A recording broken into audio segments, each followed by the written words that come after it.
right, good day to you. My name is Fred Oakman, and as always with me today is Mr. Jake Peters. We are PS This Is Awesome, a PlayStation podcast. This is episode 261, and this is a show where we share our feelings about the current state of PlayStation. But before we get on with the show, I want to invite you all to subscribe to our channel on YouTube, youtube.com/PS This Is Awesome. If you want to make fun of the trophy list on the PlayStation Network, you can find me at Anchorless_81 and Mr. Jake Peters at Jakesaw01. As always, you can write our show at psthisisawesome@gmail.com. And most importantly, don't forget to share the show with your friends. Be sure to leave comments and rate this podcast as you see fit. And as a reminder, we are also a video podcast as well. You can watch our show if you prefer over to our YouTube channel. And for new and or long-time listeners, we have a Patreon. You can give us $1 a month at the $1 level called the one and only $1 Club.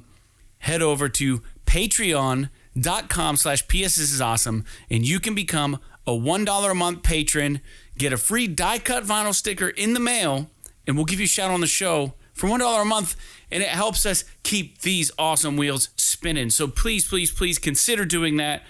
We know times are tight for a lot of people right now. $1 can't get you anything, but it'll help us a lot. So with that out of the way, Jake, how are you doing today? Doing all right. Just ready to get going, I guess. Unbelievable. Yeah, I've had quite the week and evening last night. And I'm just kind of stressed about it. And I know you got stuff to do today, so I won't get too long-winded about it, but I feel like an explanation needs to be given. So I cut my finger really bad last Sunday, and I was peeling potatoes, and I couldn't get the bleeding to stop after 4 hours. I mean, I really scooped out a good portion of the pad of my index finger on my left hand, so I haven't been playing guitar at all. And just after I recorded the podcast last time saying I thought the pendulum was swinging in my favor, this kind of shit, the world has to deal me a rad, whatever. I don't know. Whatever you want to call it. Somebody was listening and said, no, not today, Oakman. We gotta do something different here. But, so you guys know that I play music. Jake's in a band with me. And, the way that the IRS works just absolutely destroys me, because not even financially, just headache-wise and stress-wise. I've said for the longest time, I wish we could just have the IRS. Like, I'll tell you what I made, you tell me what I owe you. I'll tell you what I paid for my business, you tell me what I owe you. But no, so TurboTax for home, because I have a job also on top of my music, so I have to buy, I've been doing all my taxes myself. So TurboTax is usually what I use. We're not sponsored by them or anything, but it's $100 for the program every year, which strangely is my cheapest option to do my taxes. To take it to a professional, it's going to cost me upwards of $500 to $600 probably, and I'm paying in every year. I'm paying in, like, even though I pay, they take tax deductions out of my paycheck. At the higher rate, I ask them to, because I just can't stand fucking paying taxes. But my self-employment, I make enough after I pay you guys, Jake, that I still have to pay in taxes. So the bottom line is I have to do 1099s for everybody in the band. And the IRS, when I send those out, I have to create a file with the IRS to inform them that I've done them. And they need to be notified by January 31st. So anyone who's a musician knows, never update your operating system if you have a Mac. Just don't do it, because once you get everything working the way you want it to work, just leave it alone. Because as soon as you update one of these fucking new Mac OS systems, it's going to throw everything off. And the interface that I actually use on my studio here is no longer being supported by the company that made it. And they have outright said, Big Sur, which is the operating system I had to recently update to, is the end of the line for me. I can't go any further. It's just not going to work anymore after this update. And these are $500 a piece. So I have $1,000 of gear that is going to be rendered absolutely useless for me the next time I have to update my operating system. Now, they're already on Ventura, so I'm already 3 OSs behind by updating to Big Sur. So I believe I'm 3 or 2. 3 or 2, so I'm already behind, but I've refused to update it for reasons. That is why. This goes full circle here because now TurboTax requires me to do an operating system update. And now I have to meet the IRS deadlines to get the fucking 1099s to the IRS in time. And the only way to make sure it's verified and done, I have to use this program. And I use this program because I'm familiar with it. And I can't afford to go to a real person because I don't make enough money to justify the expense of going to a tax preparer and accountant. I would actually be breaking even, if not losing money, by the time my profits went towards paying somebody to do my taxes for me. So it doesn't make any fucking, it's a wash. Now, why even do it, right? Why even play music and ask for any money if at the end of the year I'm paying that much in taxes on it and then I'm paying somebody to do my taxes for me? It's ridiculous. So here's the long story short, listeners. I was forced to update my operating system to Big Sur because of this fucked up thing that we have in place. And I do so because I have no other option, really. So I update the operating system, and immediately my audio interface quits connecting with my computer. It's just fucking flashing. It looks like a broken Christmas light. It's just bang, bang, bang. And I'm like, okay, well, maybe if I just update the new firmware, even though I already had it installed, maybe it'll jog something, right, with it to connect. And the new Mix Effects software, which it runs off of. So I do those updates, and it says you must restart your computer. So I restart it. Still flashing like a Christmas light. I'm like, well, that's my only option is just to keep trying this because it's not the connection. It's nothing else. So I try to do it again. Same thing. Restart. It's not connecting. I'm like, I start Googling. No one has any fucking clue how to fix this. It's just, even though the manufacturer's website says it's compatible with Big Sur, and one of the firmware updates I downloaded, I looked at the version file number, and it actually wasn't even the most updated version. So they had a bad link on their website I was using. So then I found another one. I update it, and out of nowhere, I must have clicked something else. And the only way that my studio speakers are gonna work on my computer is if my interface is working and connected. So I did something after installing the firmware, and it goes bling, real loud on the speakers, right? So I'm like, oh, it fucking made a connection. Fantastic. We're good. And it says restart. I'm like, all right, cool. It's set up. I'm going to restart. Restart. It won't fucking connect. And I'm like, what's going on here?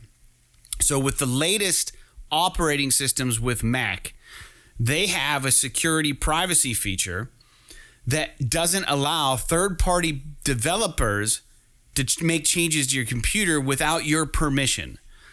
But they don't give you a notification when it's trying to make the change. So you have no way to authorize it. It just fucking blocks it. It just fucking straight up steel curtain. We're not gonna. So then you as a user have to know where to find it and then give it accessibility permission through security and privacy.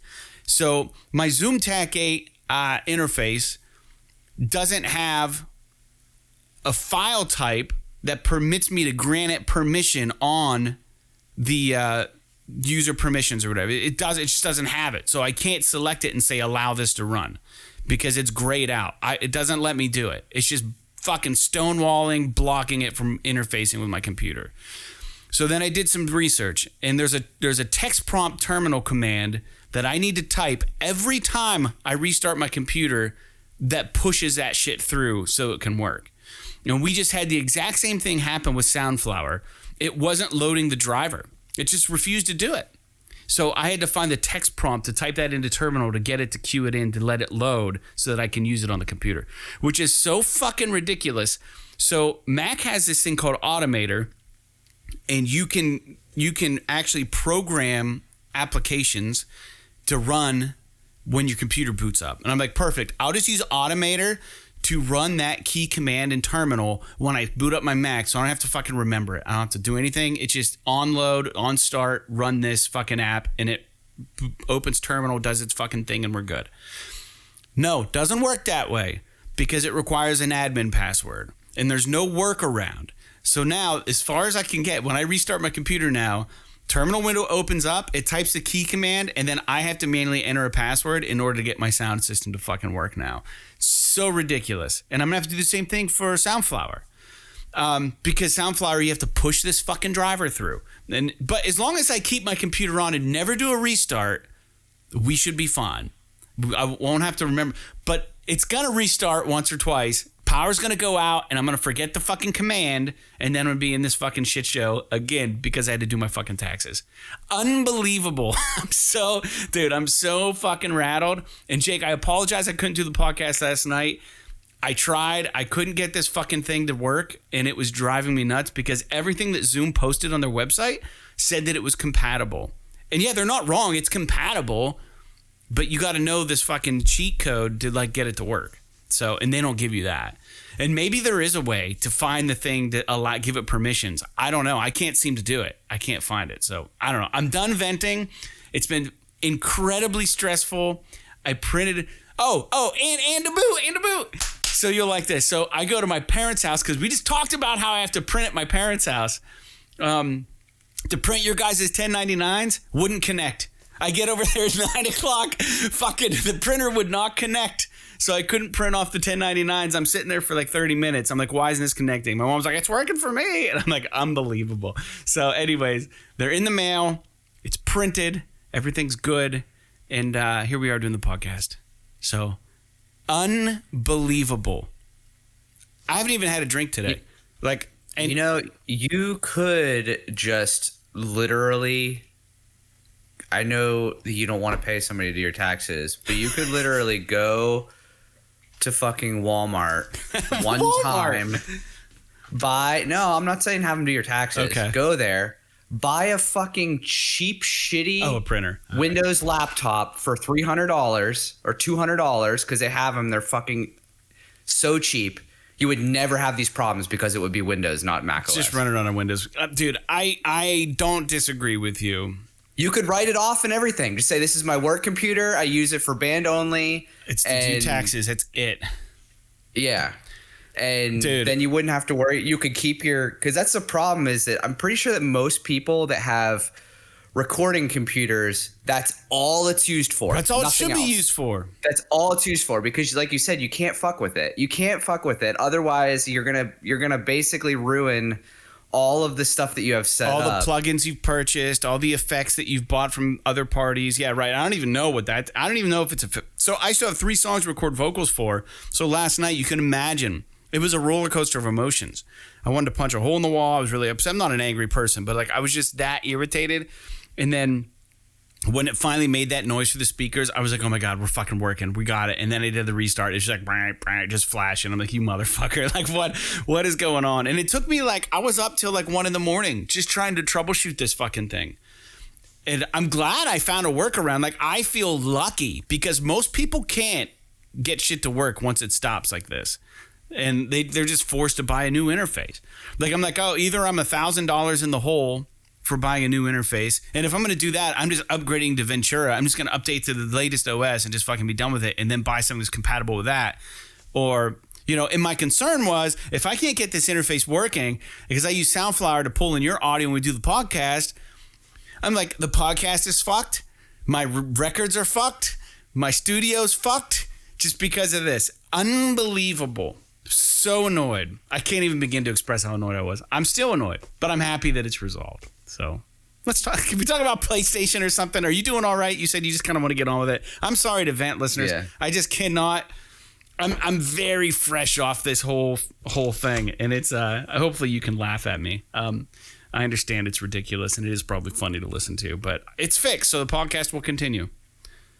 And we had the issue just now. We couldn't get your audio to pull through. And I was like, well, let me try this text command. And I had to find the KEXT file for Soundflower and run a manual bootloader or something for it. I don't know what I did. I don't even know what sudo means. I just know that's what I have to do. Oh, my God. It's a sudo command. Are you talking about SUDO? Yeah. Yeah, it's a supervisor command.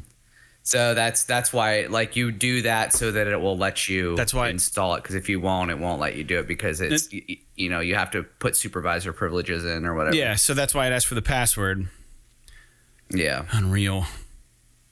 it doesn't even matter. It doesn't even matter. It's working, and I'm so thankful for it. Nothing else is fucked as far as I know on my computer. Everything else is good. Taxes have been started. Just Jesus Christ. All right.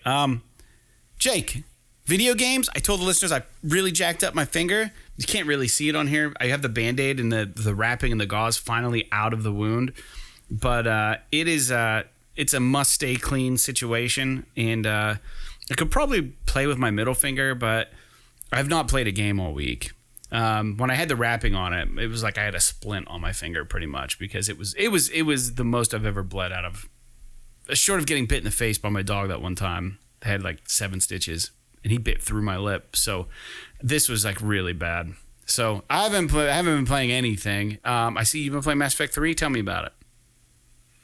I mean, there's really not much to say. I just essentially have been just kind of still working on that and trying to get through it. I'm like, I don't know, I think the last I checked I was like 17 hours into it. So I'm making my way along. I don't know. I like it. I still like it.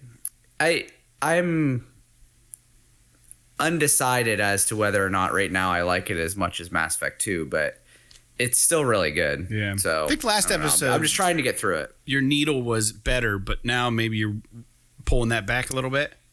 Well, I think it's just there are some of the like I think that like the gameplay and like the mission to mission kind of stuff in the like some of the side quests you do and stuff I think are really good. The problem is like in the second game they have you do all that mining and shit. Yeah. And in this game there's like a version of it, but it's like this half-hearted like thing that it's like, why even have this in the game? So I don't really understand kind of, and I've always had a problem with, you know how when you fly around in between the systems, it like you use fuel. Yes. Like I've always found that to be the most fucking annoying thing on the planet. Yeah, it's not even necessary. Because it really doesn't even affect the gameplay at all. It just means that every now and again you have to go back to another fucking star system and get fuel so that your ship doesn't go 0 miles an hour. Right. And it's stupid, but otherwise liking the game, just trying to get through it. Yeah. I was gonna pull the trigger on Deadspace. I've just had a lot of expenses lately, and I don't know what I'm gonna owe on taxes this year, so I don't know.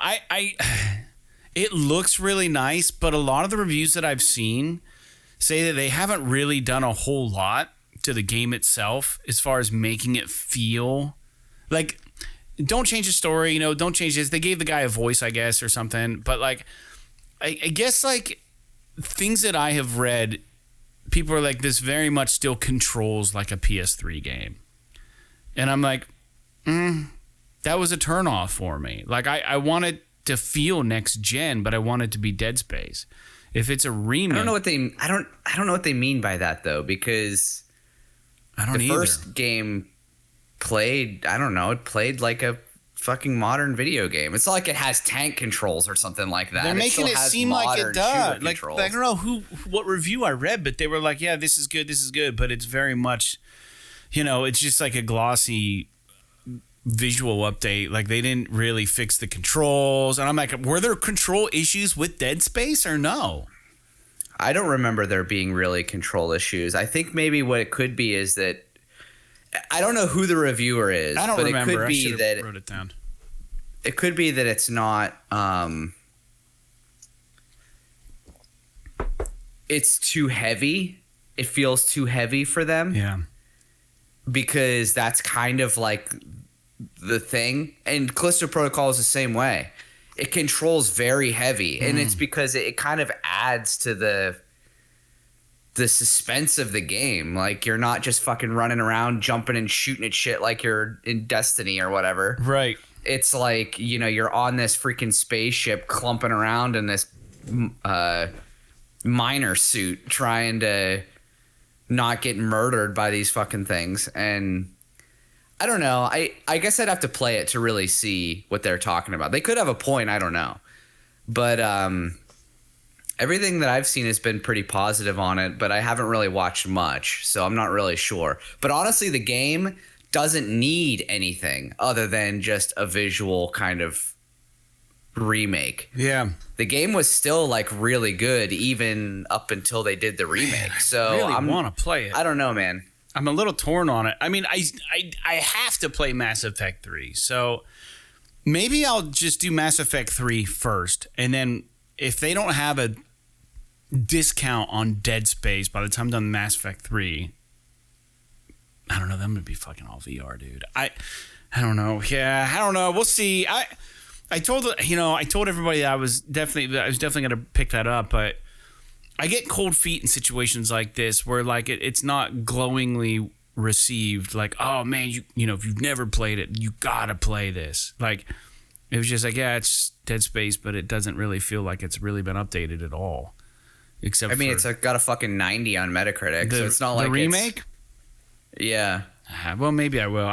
This is the problem with game reviews. I don't know. I'm still interested in it for sure. I'll probably get it, but maybe I will because you're doing Mass Effect 3. Maybe we can just bang out the 2 and 3 podcast, the spoiler cast for Mass Effect 2 and 3. I mean, you could play Dead Space whenever. It's not like it's a super long game. If you want to wait a little bit until it goes on sale, then by all means. But it's just nice to have just new games to talk about on the show, you know? Yeah, well, I mean, I'm just biding my time until Hogwarts Legacy comes out. So I'll have something hopefully to talk about in a couple weeks. But yeah, for now, I don't know. I don't think that it's really that big of a deal if you're not playing something fresh. It'd be nice to get maybe a fresh perspective on Dead Space, but I don't know that it's... Yeah. Well, I've never played it, so I'm excited to play Dead Space, right? Like, that's the game I missed. It's one of the ones I missed, so I will play it. I might just wait a little bit. Anyways, let's, as we normally do, dive into listener feedback real quick. And not a lot this time around, but we did have some responses, and I appreciate you guys doing a little bit of research for me. And Played by Ken writes in, playing the main game of Gran Turismo 7 in VR would be fantastic and really help lift that game out of mediocrity. And he said, as already mentioned in the comments, there's only the 2020 GR Yaris in Gran Turismo 7, and that's a car specifically built for WRC homologation. I don't know what that is. Homologation. Yeah. All right, fair enough. Not one you will see on the streets of the USA. I've hardly played a thing so far this year. Got a new guitar amp and been spending my time with that while trying to decide what game to sink my teeth into next. Choices. Anyways, great episode again, guys. Thanks again for writing in, Played by Ken. And then One Black Talon had beat him to the punch and said that the Toyota GR Yaris First Edition RZ20 is in Gran Turismo. Quick Google search. Thanks, One Black Talon. I appreciate that. I got to look this car up, and I haven't had a chance to look it up and see what it looks like. The RZ20. So what he said is that it's for WRC homologation. What that means is that it was built specifically to compete in the World Rally Championship. And so they have to build so many of them to have it be considered like a quote unquote production vehicle, but it's basically just to homologation means that it's to adhere to the rules and specifications of the World Rally Championship. So like they're not selling them to people, but it's not going to handle like my car, right? Yeah. I'm trying to pull up a picture of it. Oh, there it is. Yeah, it's a nice looking Yaris, man. I mean, it doesn't look amazing or anything, but it looks pretty nice. And it's not the hatchback either, which is interesting from what I can tell. It's the, well, I guess it depends. It looks like I'm seeing images of this gray Yaris, light gray Yaris, and it says GT7 edition. Maybe this is the real car. Did they make? Hold on. They're selling. Hold on. Toyota Yaris GT7 edition might be the easiest way to get a PS5. CNET. Are you kidding me? They're giving away a PS5 if you bought this Yaris? That's so funny. That's a real thing. I was like, I couldn't tell if that was a game picture or a real car. It's a real car. They were selling the Yaris, but it's not a hatchback. It's morphed. I think the one in the game is a hatchback. If I looked at the image right. Anyway, we don't need to keep jumping down this. It actually looks pretty fucking dope, dude. I don't want another Yaris, but when mine's done, it's done. I need an SUV or something bigger for all my gear, and for all the snow driving we have, or don't have, rather. That's so funny. But thanks for writing in, guys. I appreciate that. Very cool. So there you go. If you guys want a PS5 and you're having trouble getting one, just go buy a Yaris. I don't think this is something that you could just go to the fucking Toyota dealership and buy. Could you imagine walking in, being like, I can't find a PlayStation. Do you guys have any Yarises for sale? They'd look at you like you were crazy. Jesus. Well, Jake, I don't want to keep us on here long today. We're recording this on Sunday, and why don't you did all the notes because of my computer issues, so I'm going to let you lead the show here. Why don't we get into some news? Why don't you go ahead and lead it? So got basically an amalgamation of this news from like Push Square and Video Games Chronicle and stuff, but I think the listeners kind of know at this point that we don't break any news. So if we're reading it, it's because we got it from somebody else. Oh, for sure. Just saying.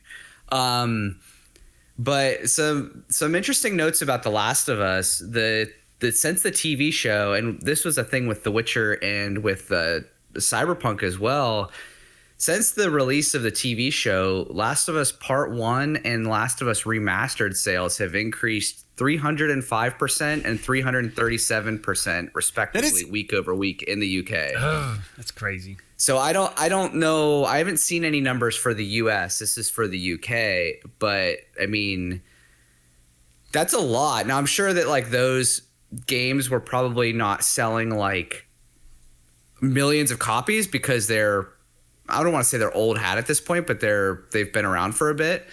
But having a 300% increase to The Last of Us sales is pretty good. It means more people are playing it, which is awesome. The other thing about The Last of Us is that apparently if you live in the UK, so if we have any listeners that live in the UK, the first episode of the TV show is available for free on YouTube. It's like an hour and a half. Which is awesome because it's not available in the US. So I don't know if I saw like Sky TV was sponsoring it or something like that. So I don't know what the relationship is with HBO or whatever, but there's a lot of this shit that happens where like on YouTube stuff is available to watch in other countries, but we can't watch it here because of some fucking bullshit licensing rights and stuff like that. So yeah. But if you live in the UK, good for you. You can probably watch the first episode of what's turning out to be a pretty good TV show for free in the United Kingdom. So that's cool. Yeah. Very good. Then the last kind of little note I have here about the Last of Us TV show is that it's been officially renewed for a second season already after the first 2 episodes, which is, I guess, not shocking because it's good. But I guess maybe what's a little bit kind of shocking about it is just how popular it is. Being that it's a video game adaptation, and I know Sony has kind of like gone out of their way to not really brand this as like a PlayStation product. Like it's not plastered all over it like they would do something else like the Uncharted movie. Which is really smart. So I'm guessing, it's working. I bet there's people that are watching this that have no fucking idea that this was a video game. So, and they're probably really liking it. But at the same time, it's like a double-edged sword. It's like, well, if they knew that it was a video game and they're not a gamer and they watch this and they're like, this is fucking awesome, maybe I should try it. You know what I mean? I don't know, though. I don't know if you have any comments on any of those I do real news quick. points. First off, don't forget to tune in to our Last of Us spoiler conversations Monday evenings. Jake and I have been watching the series, and we've started a new YouTube series called PS This Is the Last of Us. Make sure you tune in. I can't believe that we're doing 2 shows in a week. Like, it actually feels like it's tough to do. Like, I don't know why we're doing it, but we're doing it because it seems like a good jumping on point for maybe people to find our shit.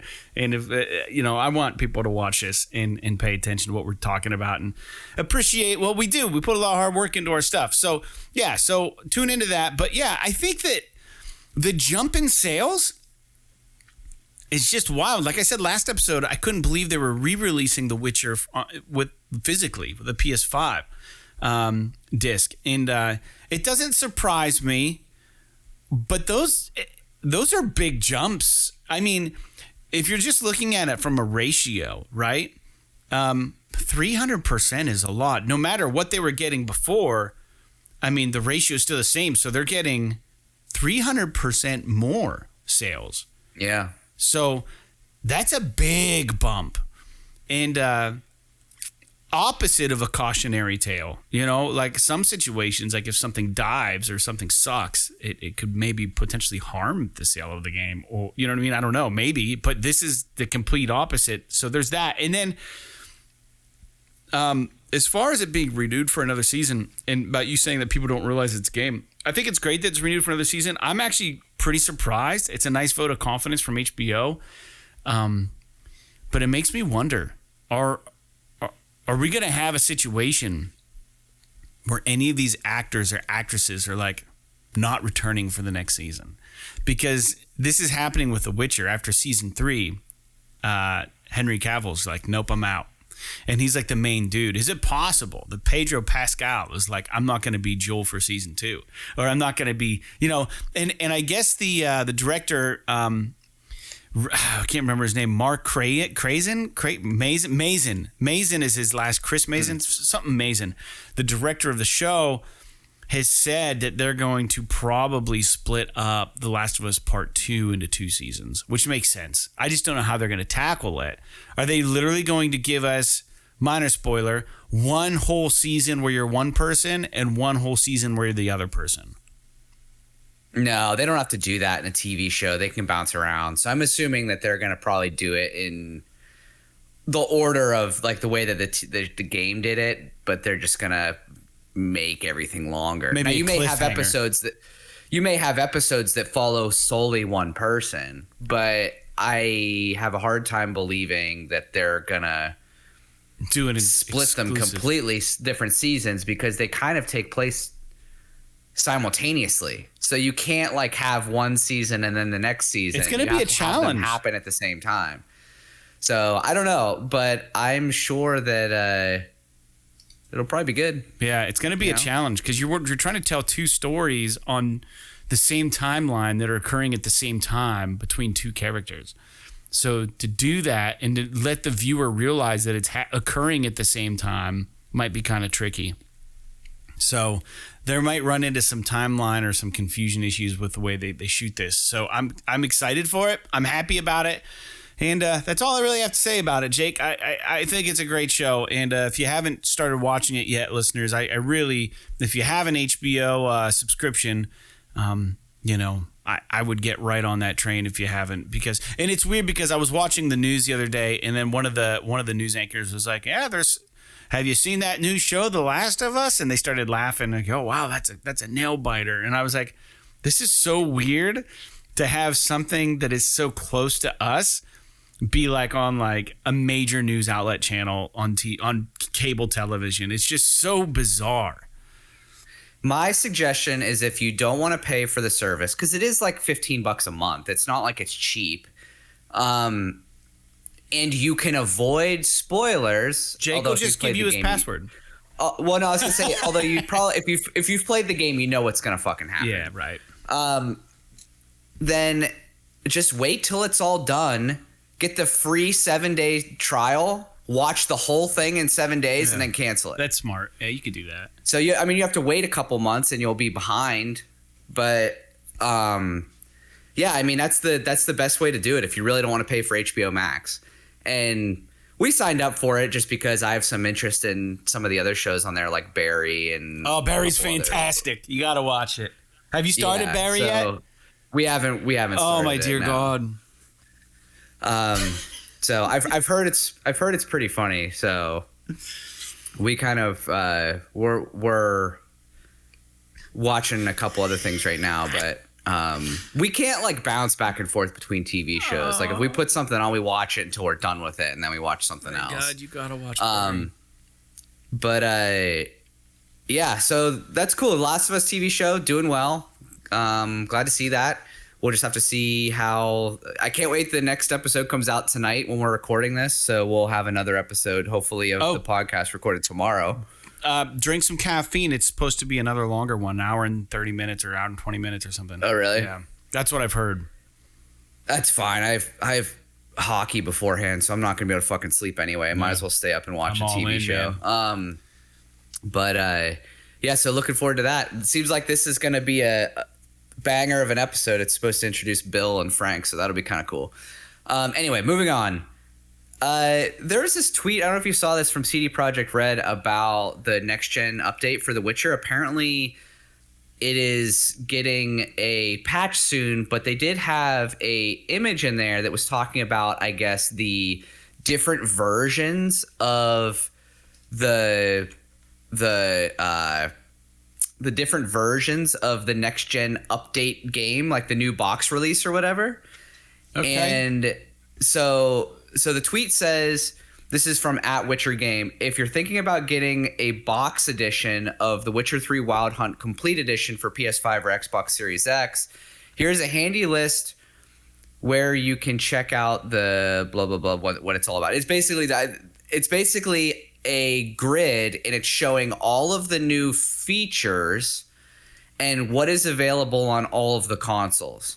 So they show cross progression, my rewards, new Korean and simplified Chinese, quality of life improvements and additional content, gameplay, quests, cutscenes, bug fixes. That's available across everything. And then the new added shit, you've got ray tracing, implemented mods, character and environmental improvements, FSR 2.1 photo mode, pause the game during cutscenes, which should have been in the fucking game to begin with, but I digress. Alternative camera modes, don't know what that means, but that sounds kind of interesting. DLSS 3 and ray traced reflections and shadows. And so all of these additional things, which are like the next gen shit that they put in, everything except for, so PC has everything. PC has everything. It always gets everything. Fucking Master Race. They have the best equipment. They always get everything. So for PS5 and Series X, you get everything but DLSS 3 and ray trace reflections and shadows. And you also only get ray tracing mode. You don't get global illumination and ambient occlusion, which is, those are like I said, they're like PC Master Race things. Same with DLSS 3 and ray trace reflections and shadows. The PS5 and the Series X just don't have the hardware to be able to do those things. But you do get a form of ray tracing, and you get all of the other stuff, like I had mentioned.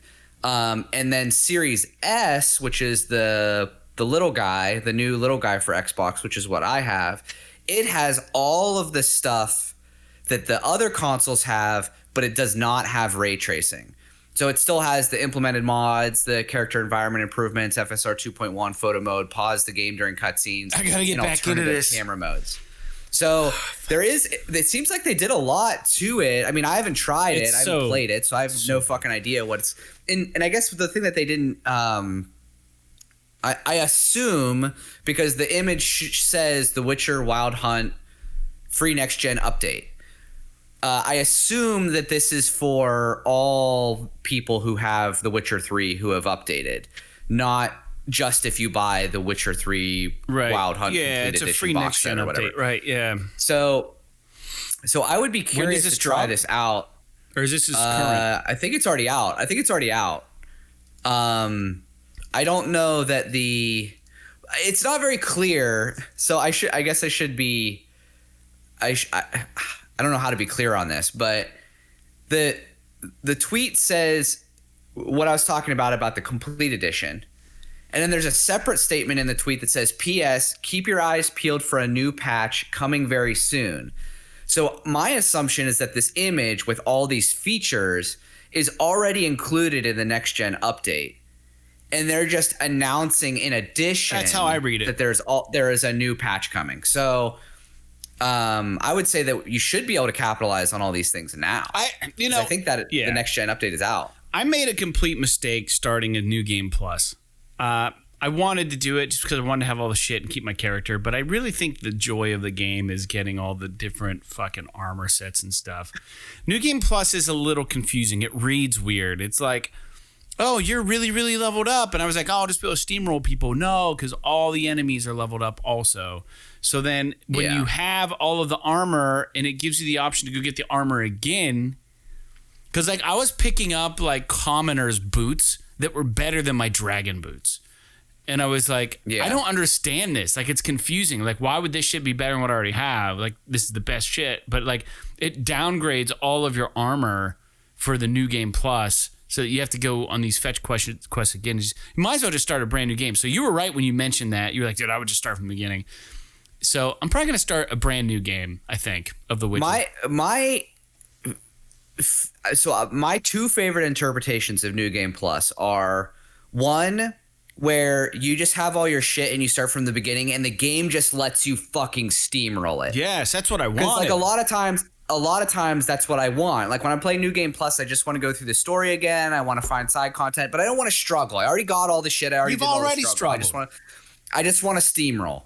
Okay, so there's that version, or the version where you don't keep a lot of like all of your gear, but you keep all of like your skills, XP and your currency, right? So like you still have to find new gear and all of that stuff, but you have a shitload of money and you have a lot of XP to start with, and it gives you a boost right off the bat, rather than straight up, making you get, new gear that looks shitty but is better than what you have. I think, and I'm with you, man. And that's exactly what I thought it was going to be. I thought like I was going to have, my Igni, my Ard, all that stuff completely leveled up the way that I left the last game, right? And I do. So the benefit of a New Game Plus is that you can finally max that shit out, because in one playthrough it's hard to get it all. So then you can max all that out. But the problem is I kept all my gear and I kept all this stuff, but it reads weird now because the like I said, like the stats are like way low compared to just a commoner sword or a commoner, leather jerkin, and it's just like, I can't fucking figure this out. It is weird. Diablo 2 did this thing back in the day where you would get like let's say like leather armor, for example. And after you got like the best version of leather armor, when you start like let me think about this. Let me rewind. They had, when you would start like a higher difficulty, you would find the quote unquote leather armor, but it would be called something new and the stats would be way higher. Yeah. So like in like normal difficulty, you would never use leather armor unless it was like some super weird high enchanted kind of bullshit, because you found some real crazy stuff that's way better. Yeah. But then whenever you start the higher difficulty, all XP kind of scales with it. Yeah. They have new versions of all of those old items that are better than the original version. Right. So you start with the awesome armor on New Game Plus, but you stand to find the better version of it down the road. Yeah. So like the awesome armor you start with is just like fucking noob stuff. Right. Even though it makes you look like a badass. Yeah, and that's kind of how Diablo has always been, and it almost seems like that's sort of what they're going for here, rather than just like, because the way that Diablo did it is that you could just use your character and just start a new campaign in a higher difficulty. You could start it in a lower difficulty, you just wouldn't gain any levels because you wouldn't be getting enough XP. Right. But if you start at a higher difficulty, you get more XP and you start from the beginning. but it's not like they're like it's a higher difficulty. Right. It's not like in The Witcher, it seems like they're dynamically scaling all of that stuff. They're not saying like you're starting a higher difficulty run. Yeah. You're just literally doing New Game Plus, and they're fucking scaling all of the enemies so you're not steamrolling the game. Right. Rather than just letting you play in the lower difficulty or let you play in the higher difficulty. Yeah. Kind of like it's Diablo essentially the does same game.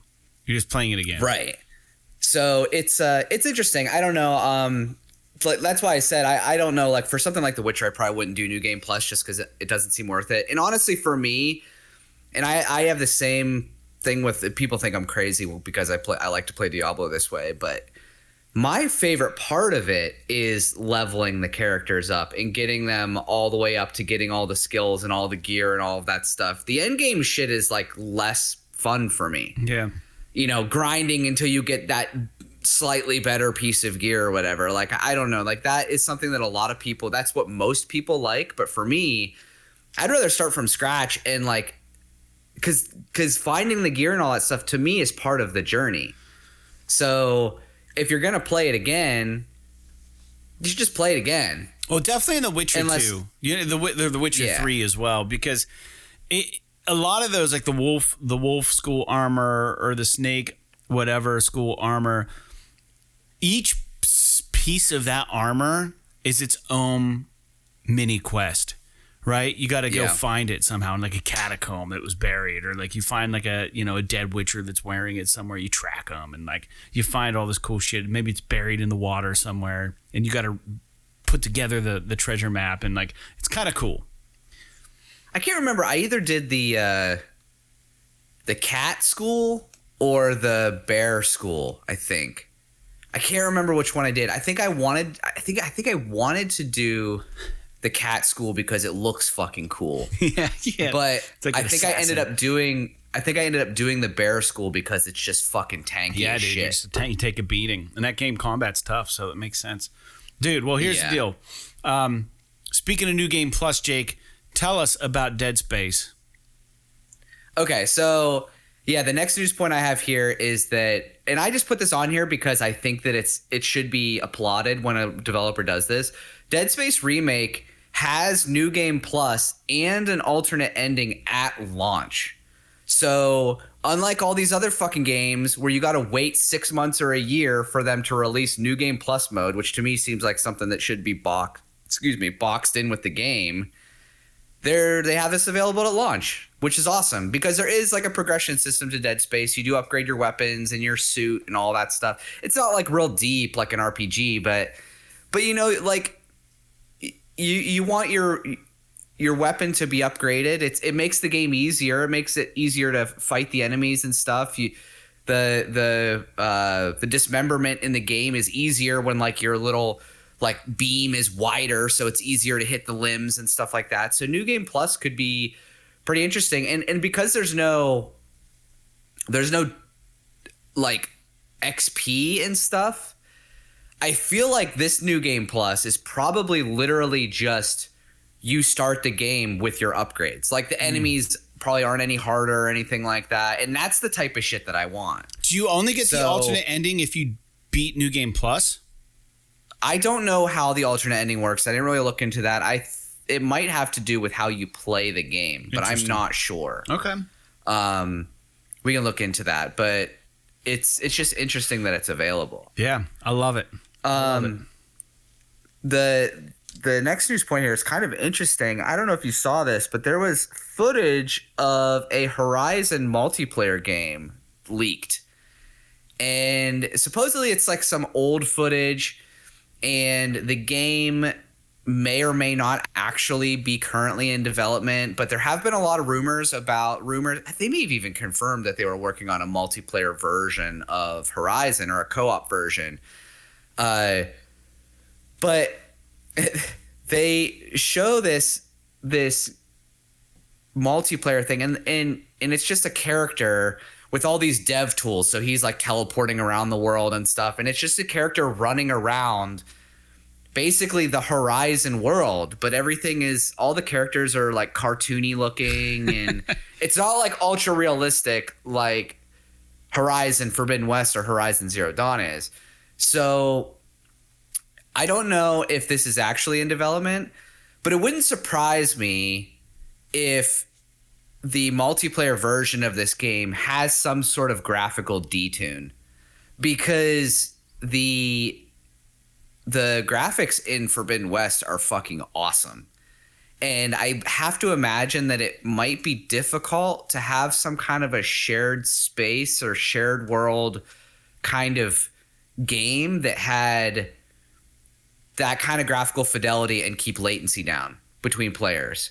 So they may be, for fidelity or for frame rate sake and latency sake, moving towards like a Fortnite-esque graphic palette, you will say. I hope not. But I don't You're know, probably right. But have you seen this? No, I haven't. Did you watch seen it at all? No, I didn't see it. It literally just looks like a. Is it just really early development and that's why it looks that way? Or does it actually look like it's somewhat polished this way? Well, it's weird. I mean, it kind of looks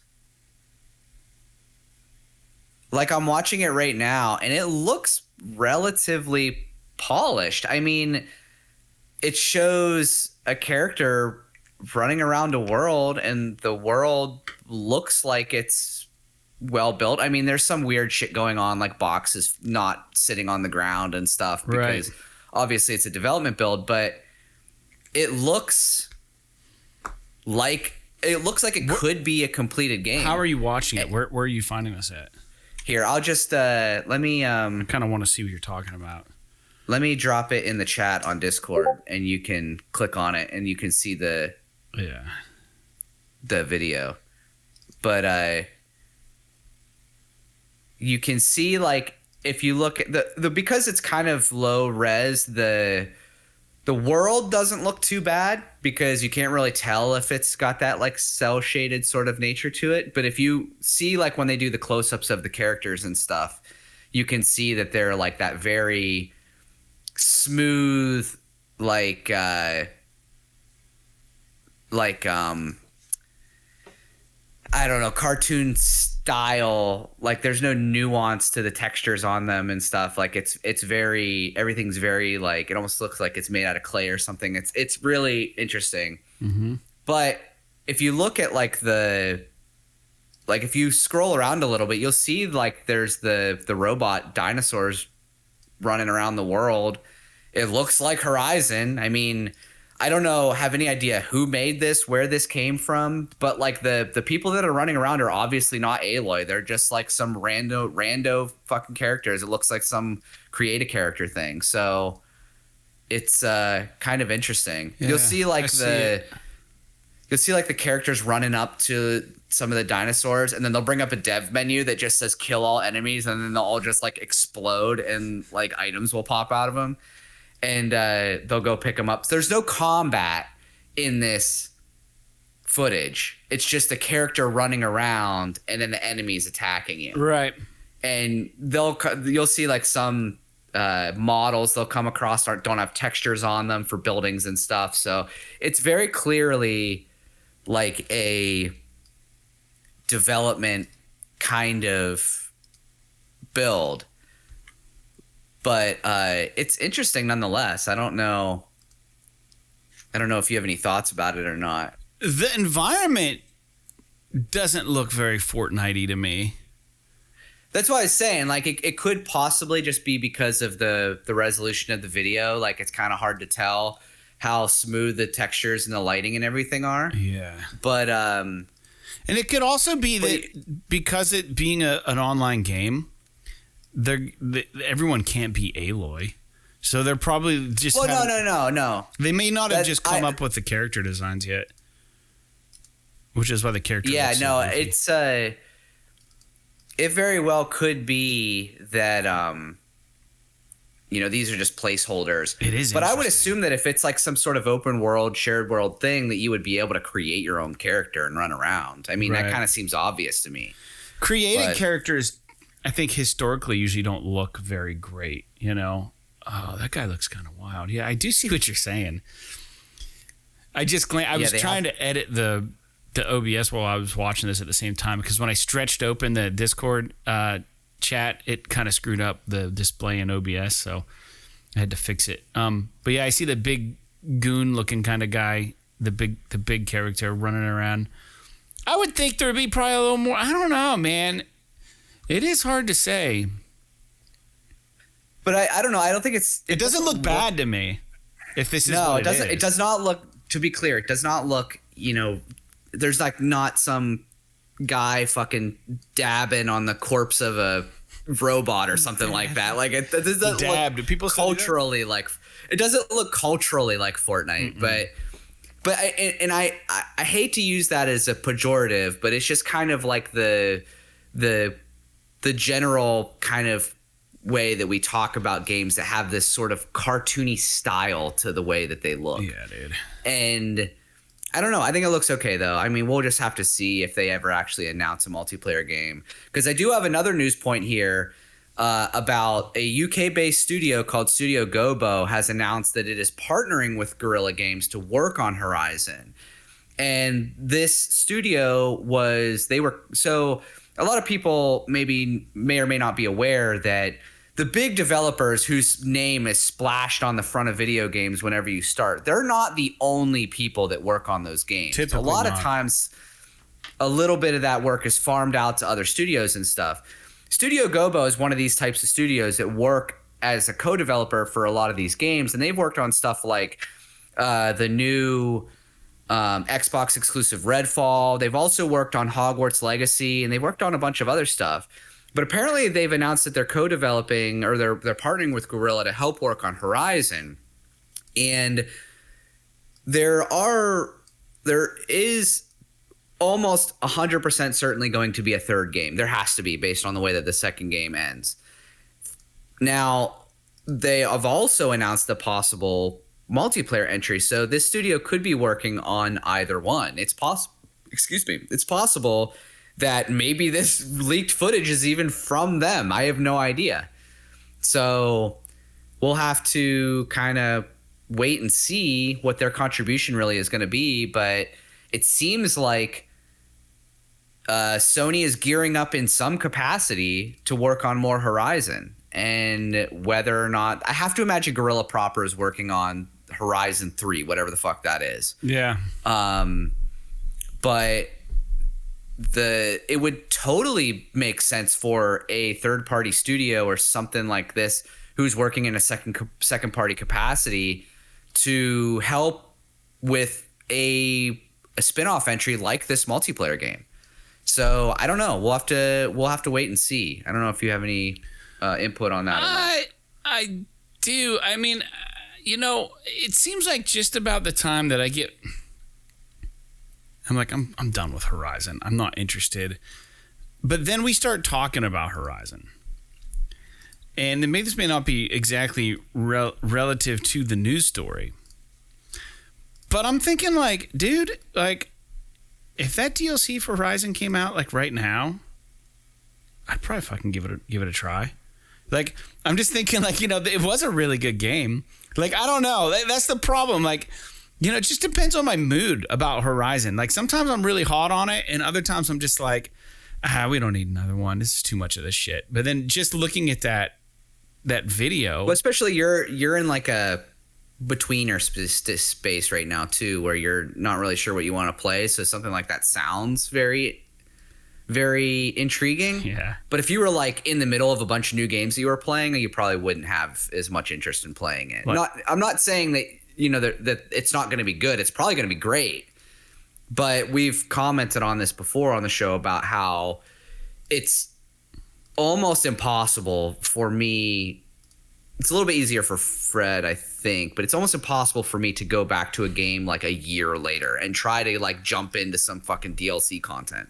Yeah. Because it's like I've separated myself so much from it to try to jump. I remember whenever Frozen Wilds came out for the first game, I played it, and for like the first few hours, I just struggled because you get a cadence with the combat and like the timing and learning the enemies and what weapons do what best and learning all your skills properly. And now if you've left the game for a year, it's really hard to jump back into it because it's not like you're starting from the beginning and you're learning that shit as you go. You're literally jumping back into a fully spec'd fucking Aloy, trying to do all this stuff with enemies that are treating you like a fully spec'd Aloy, not like a beginner who just figured out how to use a spear. So it's it can be a little bit challenging, but I'm in agreement with you. I mean, looking at this multiplayer kind of leaked footage is piqued my interest in Horizon again. Whether or not it's not piqued it enough that I really want to jump back into Forbidden West, but enough that I would like if we found out that this game was coming out in 6 months, I would definitely be interested in checking it out just to like see what it is. Yeah, dude, for sure. I'm of the same mind, and I do have I have some qualms with jumping back into shit when it's old, but I mean, like, there are some games that I make the exception for, you know? I mean, like, I did go back into Grand Theft Auto 5 online because I just kind of had a hankering for trying it out after all the news stories, and I wanted to be Dr. Dre mission. I started it, but I took all that time to get to it and get the business suite. I never really played the missions. I don't know. A lot of what drives my decision to go back to a game, I think, is a lot of what you're pointing out. Is like, do I have a new game to play? Am I excited about anything else right now? Do I even feel like playing video games? And it's all got to be the perfect storm for me to go back and do it. But I'm not entirely, hands down, 100% against it. You know what I mean? Like, I'll do it, but it's got to be the right configuration for me. It's all got to line right up. And when it does, I'm all in. You know, I don't, you know, I don't know. I never say never. And it can happen. But, yeah, the stuff with Horizon looks really good, man. And, you know, if anything, maybe I get VR and get Call of the Mountain and I get my fix that way. And then I could care less about Burning Skies or Burning Shores or whatever the heck it is. And the new Horizon online game or Burning Shores. I think Burning Skies wasn't Burning Skies that Resistance thing. That Vita game for Resistance. Yeah. I don't know. We don't need to talk about it anymore. But I'm with you. I think that it's cool. Horizon's one of those games that I don't dream about, but when I see it or I think about it, I'm like, wow, you know, that is a nice little property there. Yeah, definitely. All right, so moving on to some news that is interesting to me. I don't know how interesting it is to Fred, but based on some reporting from Kotaku and Insider Gaming, it looks like 2 new Far Cry games are in development. Far Cry 7, which is a new mainline entry, as well as a multiplayer specific Far Cry spinoff that is supposedly going to be like an extraction shooter. Which is all the rage right now. Apparently, it's not a game type that I've even, like, going back to the Dark Zone and freaking Division and shit like that. It's not something that I'm really all that interested in. But I know it's something that people that are into multiplayer gaming really like. So it's kind of an interesting thing, and I think that the series would work well for it. I guess it looks like maybe the multiplayer game. I think I saw that it was going to take place in Alaska or something, which is kind of dope. Yeah, there's not a lot of games that take place in that. The Far Cry 7 is exciting to me because I've always been a fan of the mainline Far Cry games. My favorite probably being Far Cry 5. But so Far Cry 7 is going to be a new mainline. The one thing that was kind of interesting, though, and I don't have it written down here, but I read that they are moving Far Cry to the Snowdrop engine rather than using the Dunia engine, which is historically the engine that was used for all the Far Cry games. Yeah. So I don't know. Snowdrop, for those that don't know, is the engine that was used to develop the Division. So and it looks great. and it's a great engine, and it has all those great like weather physics and all that stuff. But I'm wondering if it isn't also partially geared towards shared world shooters. And if Right. Far Cry 7 isn't going to just be like a Division style shared world shooter with a campaign. You know what I mean? And that would be a bummer to me, but I understand Ubisoft has been on this fucking just crusade to abandon everything in the cause of what do they call these games that make money? Games of service? Games as a service, yes. So like they're making all of their shit. Like they've even come out and literally said that games as a service are what we want to do going forward. Like because they can't develop something fucking good, Right. so they're trying to develop something that can take money from people. Or that sounds very negative, but generally they're trying to make something that will generate income more than just the game sale, so that they can make up all of their losses. And I think it's Ubisoft that I saw.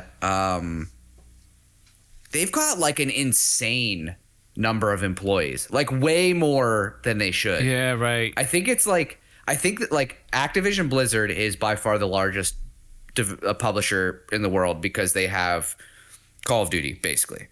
And they have literally half as many employees as Ubisoft does. Ubisoft has like 20,000 employees. Wow. And they have literally maybe a tenth of the revenue is Activision Blizzard. So you've got twice the overhead, but a tenth of the revenue. Now, and that to me, that's just them just getting themselves in a bad business position. But I understand that a lot of their employment is out of the country and freaking impoverished nations. Like, I don't want to say impoverished, but like cheaper nations to work in, like India and stuff like that. But still, I mean, I'm bummed because there are games that Ubisoft makes, like Far Cry and Assassin's Creed to a lesser extent, that are historically, they're like industry standards for single player games.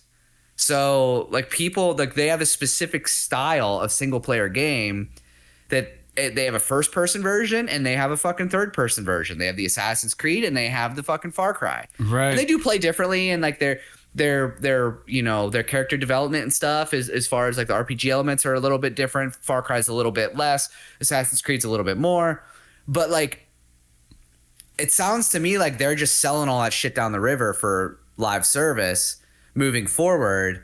And I just wonder what that's going to mean. Because like for me, one of my favorite games that they've done in the last few years is Immortals Phoenix Rising.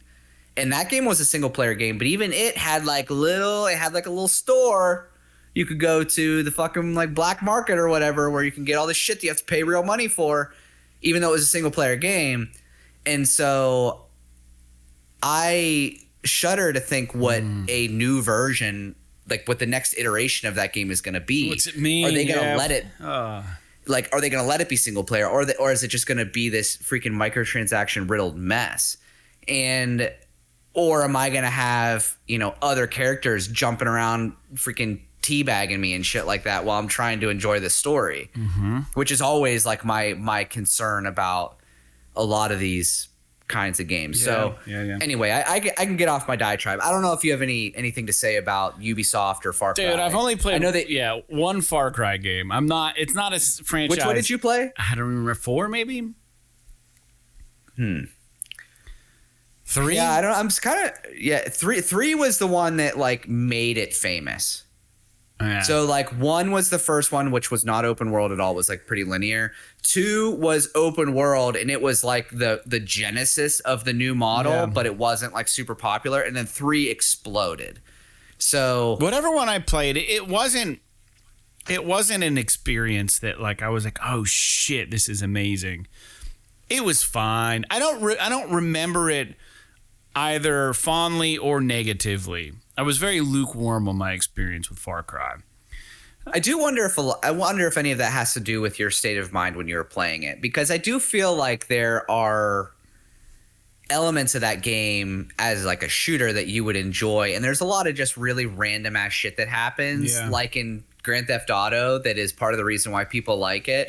Like you'll be fighting an enemy, and then like all of a sudden out of nowhere, like a tiger will come up and just start mauling the bad guys. Like random ass world shit happens, kind of like in GTA. They kind of make it interesting.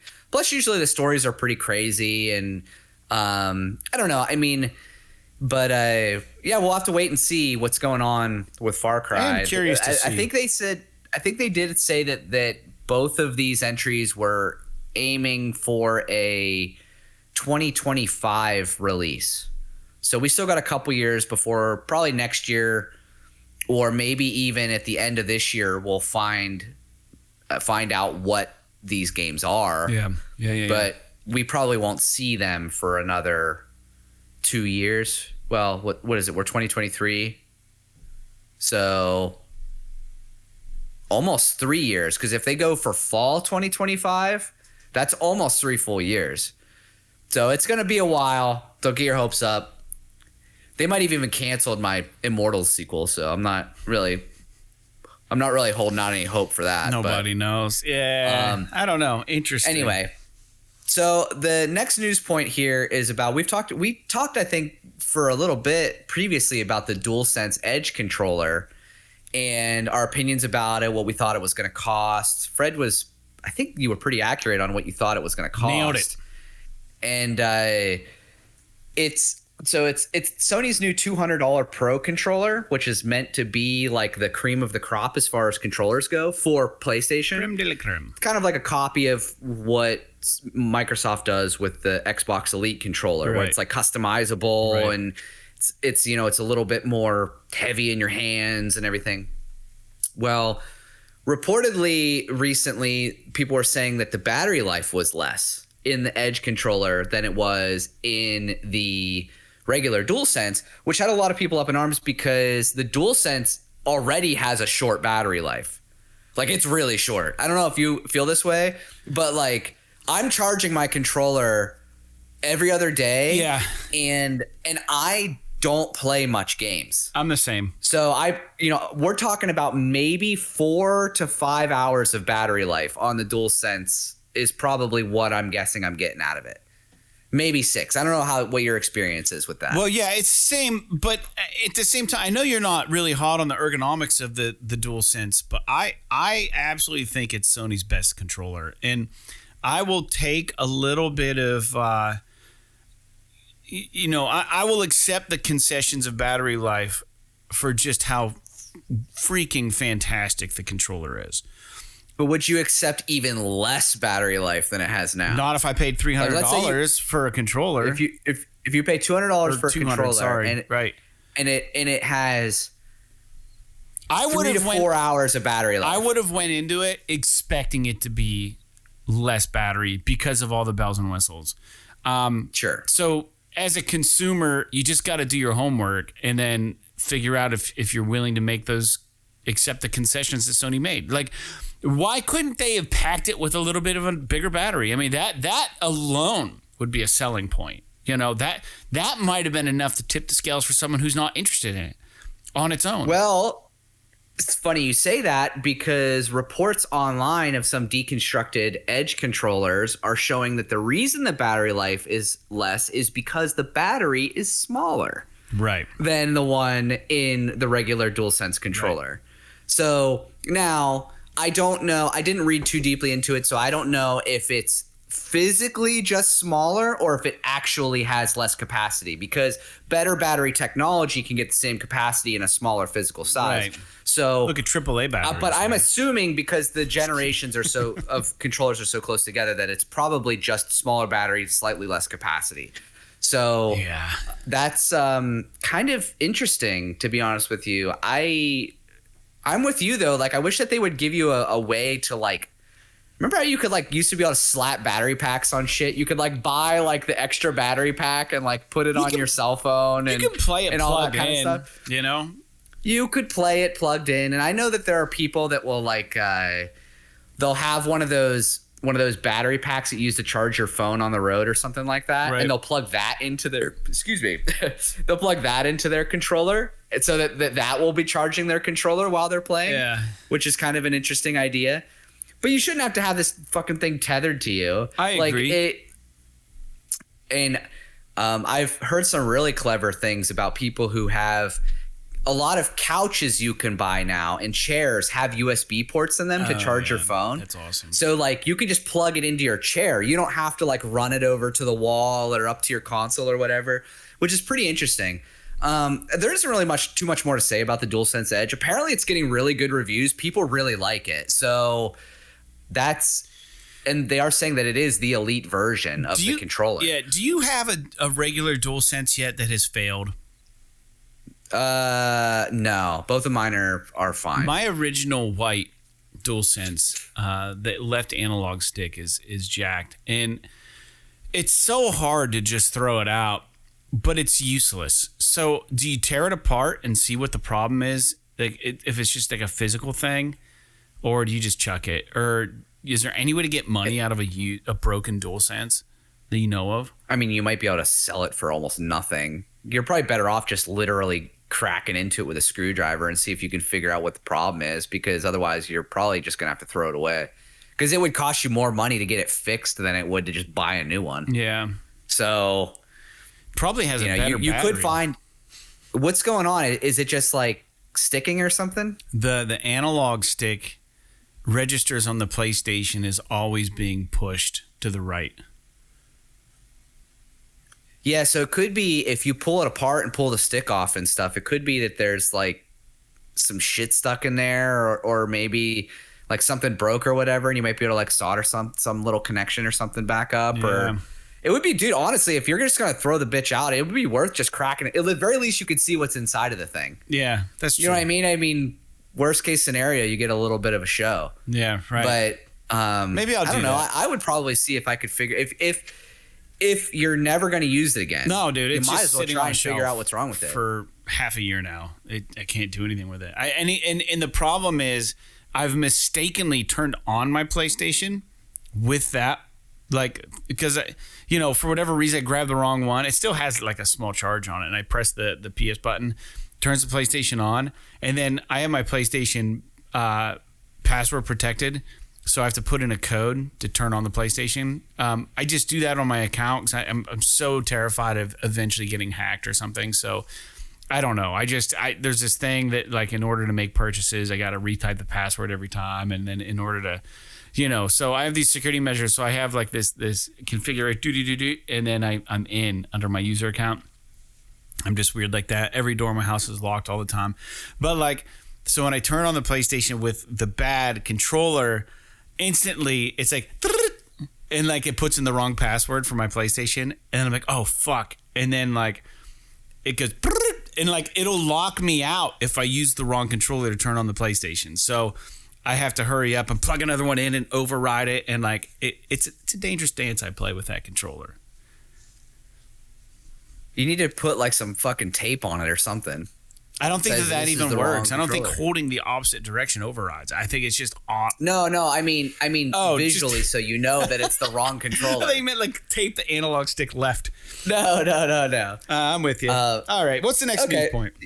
So, just a little bit of news on Spider-Man 2, which we anticipate is going to come out this year. We haven't heard too much about it. We've just seen some trailers and stuff.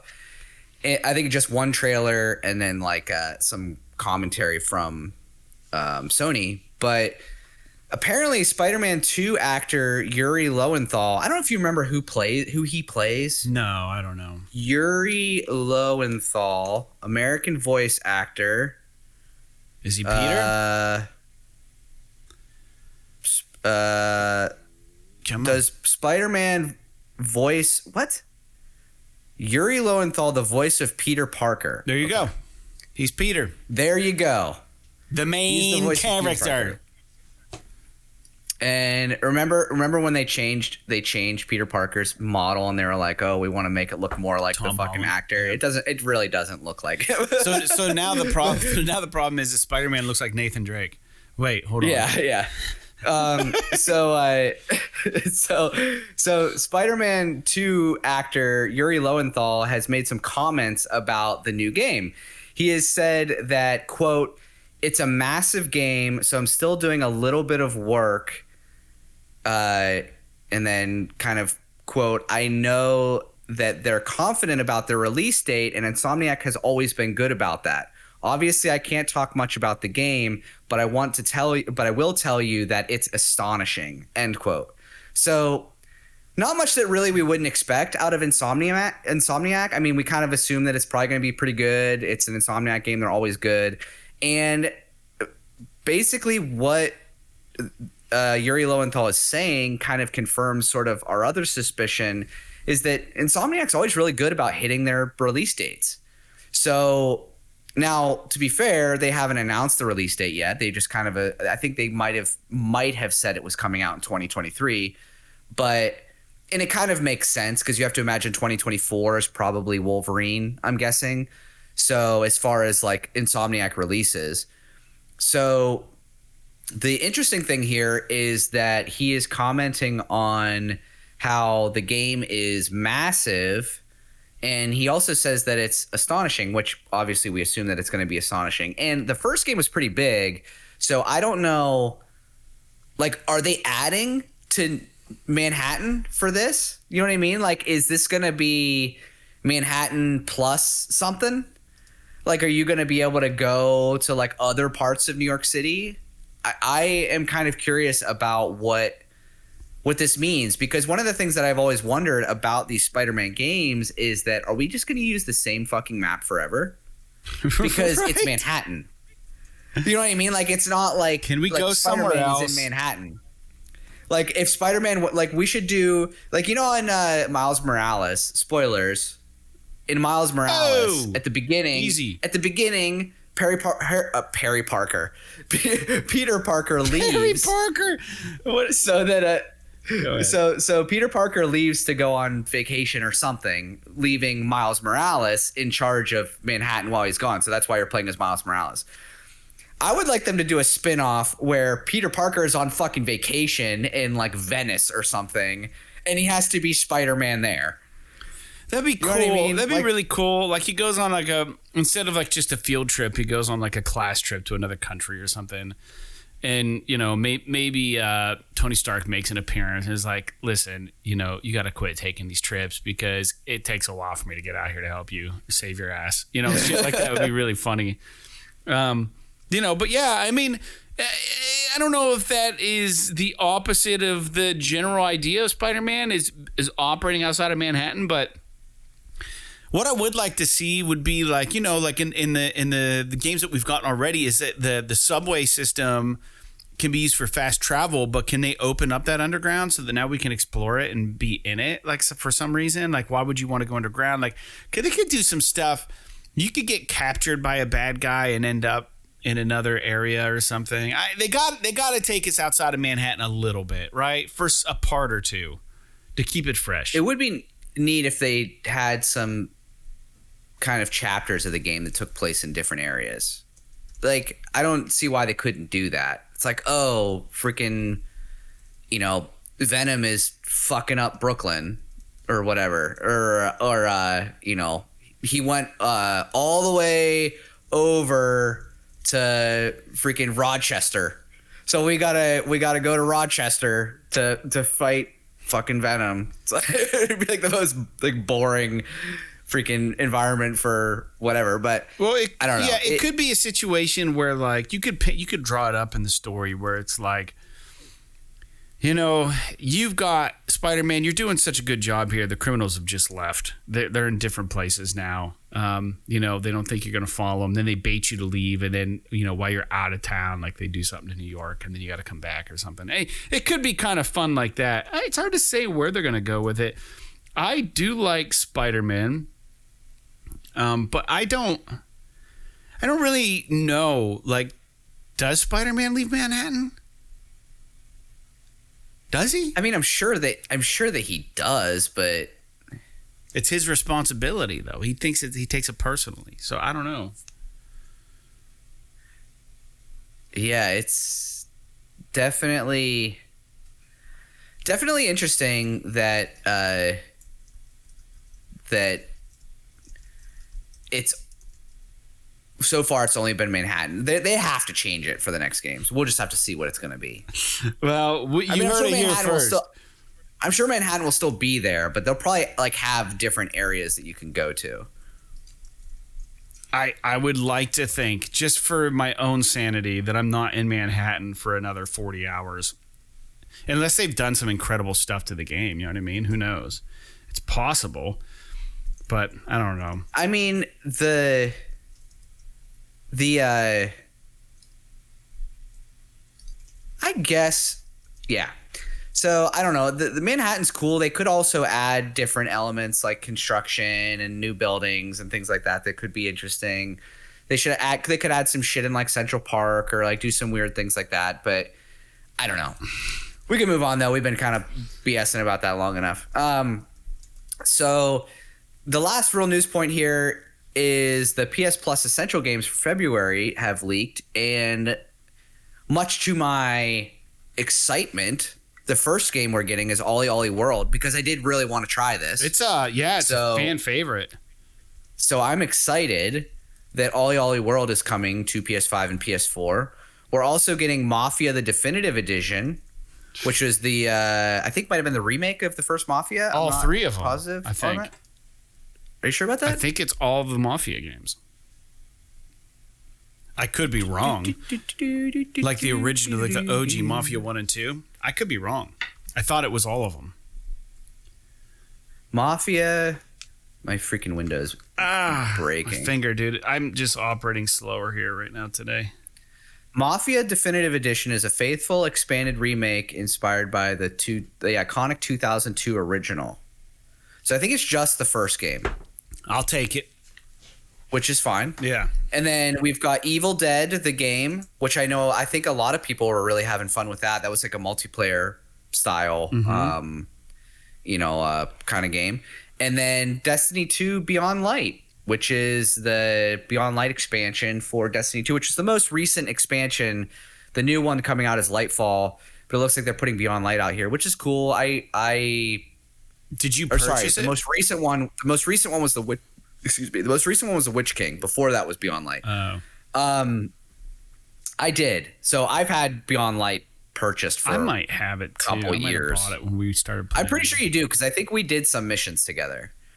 It's great when we both got Beyond Light, and yeah, it's good. I mean, basically this is a really good month. I think it's ridiculous. For games. Actually, I mean, yeah, I think that this is probably the best month that we've had in a long time. I think all of these games have some level of critical acclaim, whether or not they're not all 10 out of 10s or whatever, but it's not like we got any stinkers in here. So I think this month has definitely got something for everybody. Cool. No, I think maybe missing is like a sports game or something. I don't know. Well, I do think it's interesting that they're driving down on the multiplayer games here. Destiny 2 is very much a multiplayer game. I mean, you can play it by yourself because you do, Jake, but a lot of people play it multiplayer, and then Evil Dead is a multiplayer game. So, yeah, I mean, Sony owns Bungie now, and they're not really losing anything releasing Beyond Light with PS Plus, because it's been out for a few years, and to be completely honest with you, nobody's probably really buying it anymore. Yeah. So, and I think that like the new Lightfall expansion is kind of going to sort of sunset all of that old shit anyway. I mean, it's going to all be wrapped into the new expansion. So I could be talking out of my ass. Well, this is a way to onboard people into Destiny and get them interested for the new update. Sure. It's a smart business move, I think. So, yeah, very good. Yeah. So the last thing that I just wanted to say here is that there is a bunch of stuff going on with Microsoft versus it's the Activision deal by Microsoft, but it's literally just turning into Microsoft versus PlayStation. Yeah. And where like, what's his name? Ryan went to Brussels to speak with the EU about the deal, and Microsoft is shouting a bunch of crap online about how Sony is misleading EU regulators and all this stuff. Anyway, I just want to let you guys know that we understand that there's a lot of stuff going on with the Microsoft Activision deal and that Sony's involved in it. But I am just so fucking sick of hearing about this that I am not even going to bother putting anything about it. That's fair. Yeah. This is just, if you want to learn about it, just go do your own research. We're not going to talk about it here. I don't know. And now, something to major. To be fair, if a listener wants to know our opinion on a specific piece of it and they want to like write in and ask us a question about our specific opinion about something, then by all means hit us up and we'll talk about it on the show. Write in the comments, whatever. But literally every week there's stuff about this deal, and it's gotten to the point now where I think that most people are fatigued about it, and most people are just kind of like, will they, won't they? It doesn't fucking matter. It's like one of those like those old sitcoms from the 90s where it's like the two people, will they, won't they, for fucking 9 seasons. You don't know like if they're ever going to get together. Will they? It's kind of like this thing. Yeah. It's like this shit with freaking Microsoft and Activision. It's like at this point, I don't care if they get it or if they don't. Honestly, the only thing that matters to me about this is that if Microsoft does get Activision, they're going to fuck PlayStation. Because we've caused such a big stink about it. Why wouldn't they? After PlayStation has been being so crazy. Whoever wins, whoever gets their way with this, there's going to be some major bragging rights. And honestly, even if PlayStation wins and Microsoft doesn't get Activision, there's no way Microsoft is going to want to work with PlayStation after that. No. But I mean, at the same time, they have to kind of understand the concern, right? Being a business themselves, you gotta there's a reason why they want Activision, right? There's a reason. They know why they want it because they're trying to win. They're trying to push their competition, put their competition in a worse position. That's the only reason, and they have to expect Sony to push back, right? They have to expect it. So where it ends up, I mean, they can't take it personally, I don't think, at this point. But they will, because that's it's just going to cause a rift. I don't know. That's my opinion. I mean, yeah, I don't know. I mean, they're competitors, so I guess this is just all part of the game, but it's just kind of interesting. Anyway, we can leave it there. I just wanted to make that mention so that people weren't wondering, like, oh, why didn't they talk about fucking Jim Ryan pissing off Microsoft? And it's like, okay, well, Jim Ryan's been pissing off Microsoft for a year now, and he's going to do it for another year because they're not going to actually make a decision about this until at least August. So we're going to be hearing about this for another fucking 9 months.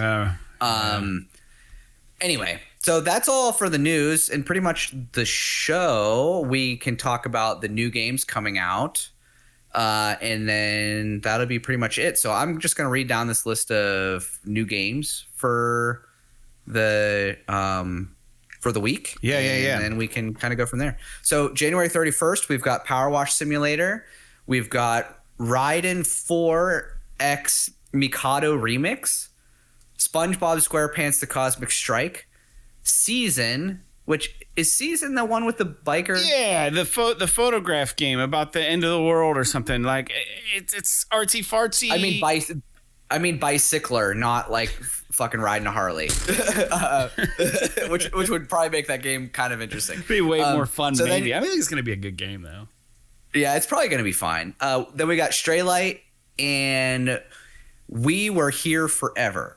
February 1st, we've got Football Manager 2023 and Rhythm Sprout. February 2nd, we've got Braves Rage, Chief Light, a restaurant simulator, Puzzle Bobble 2X, Bust-A-Move 2 Arcade Edition. Wait, what was that one? Puzzle Bobble 3.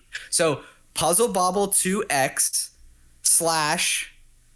/ Bust-A-Move 2 Arcade Edition and Puzzle Bobble 3 / Bust-A-Move 3S Tribute. Okay, that's fine. So you almost said Bubble Bobble. These are all. And my brain was like, oh, shit. Yeah. To be fair, Bust-A-Move is fucking dope. Yeah.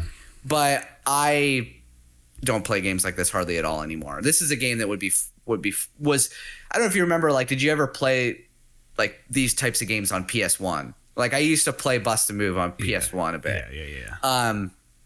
So here's a game for you, Fred. Deliver Us Mars comes out because you just played Deliver Us the Moon, and Exit Man Deluxe and Fashion Police Squad. And then lastly, on February 3rd, we have Helvetii and the Seed of Life. So that is basically it for the show. I don't know if you have the Seed of Life could be interesting depending on what life we're talking about. Human life, because that could get bad real fast. If it's talking about flowers growing, then it's not very bad. It's probably some freaking piece of shit. You just control a sperm the whole time. And you just try to. Weird! It's like some kind it's some kind of weird like third person adventure game. It's such a bad epic name adventure for a game about the persistence of life. This actually looks kind of cool. It's a terrible name, though. Didn't mean to be fucking ragging on it, but it actually looks kind of interesting. Yeah.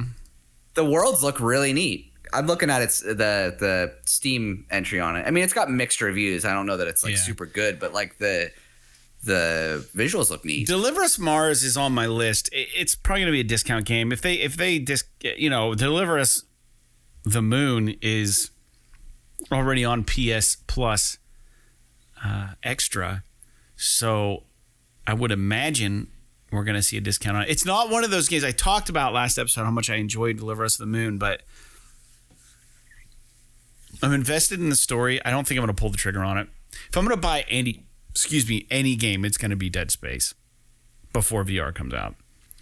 So yeah, that is probably a wise decision on your part. I was just reading, just because you'd brought up Dead Space. I just pulled up the Game Informer review just because I was curious about what you had said about the controls or whatever. And here's basically the wrap up at the end of the review from Game Informer for Dead Space. They gave it a 9 out of 10, and they say, quote, rather than reinvent the wheel, Motive made Dead Space look nicer, play better, and preserved the core of the experience. Its new flourishes add to that enjoyment instead of subtracting. This game respects and polishes up my memories of Isaac's first encounter with the Necromorphs without making me miss the original version. It also acts as the perfect entry point for newcomers since it feels on par with today's titles. I hope this exceptional revision signals to EA that Dead Space has plenty of gas in the tank and becomes a harbinger for more horrifying stories in this universe, end quote. Interesting. So that's Game Informer. I mean, everybody has their own opinions. This is completely it could have been a Push Square review, dude. Let me go Push Square real quick and see. Push Square says this about Dead Space.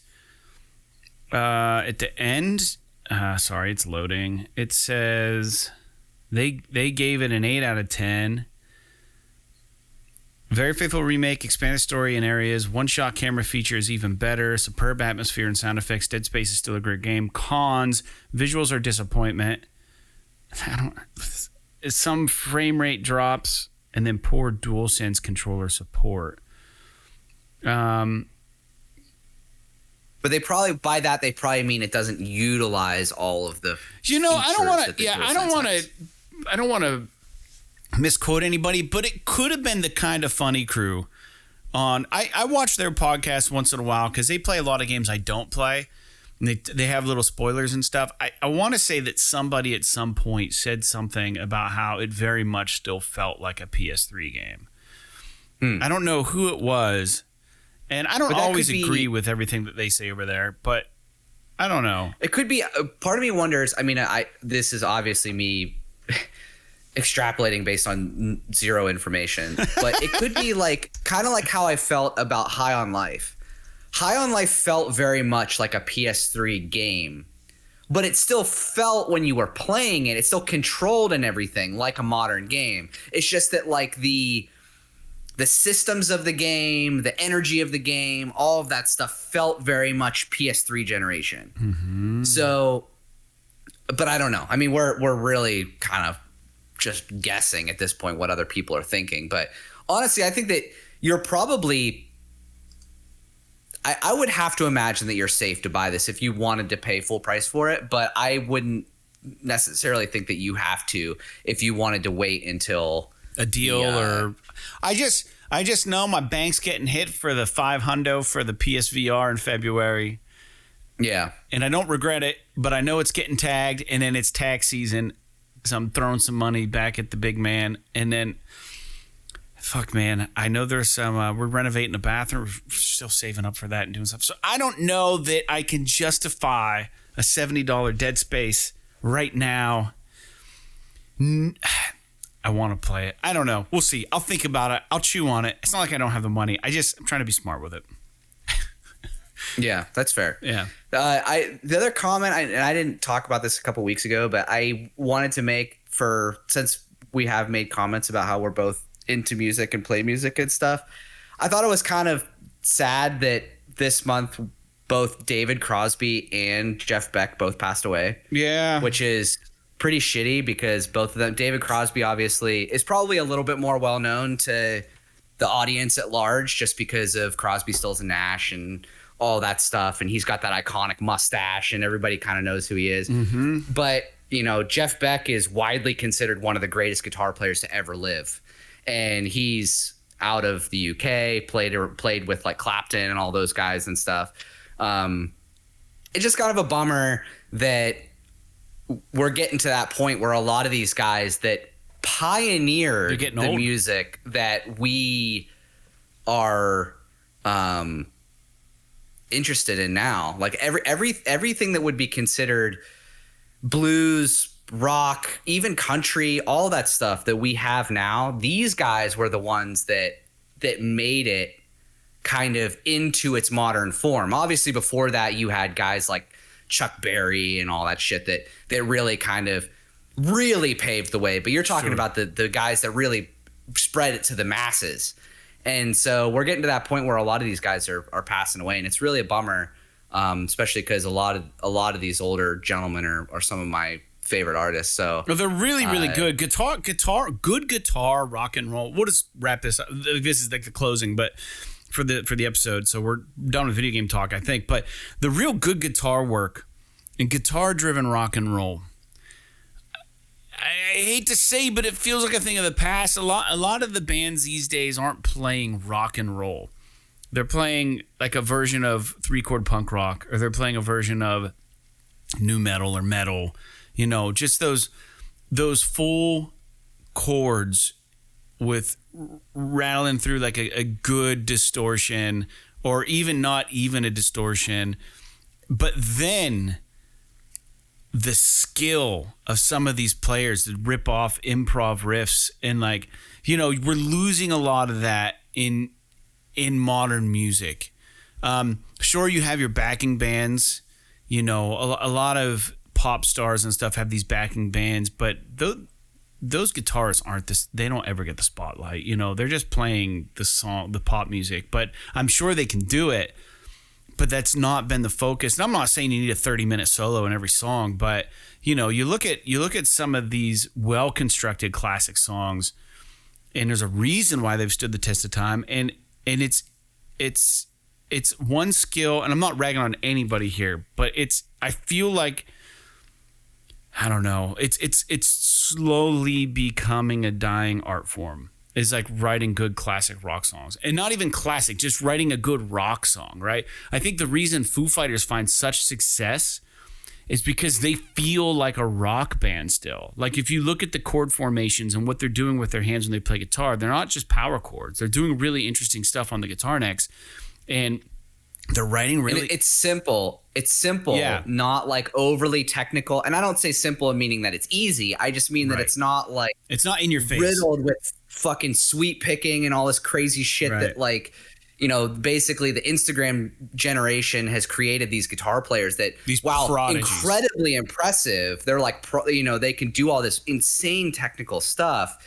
It doesn't help with the creative element as much when you're talking about something like just down home fucking hard thumping rock and roll, right? And something I was just did you ever, I don't know if you saw it, but I just yesterday actually watched the Rick Beato interview with Billy Corgan.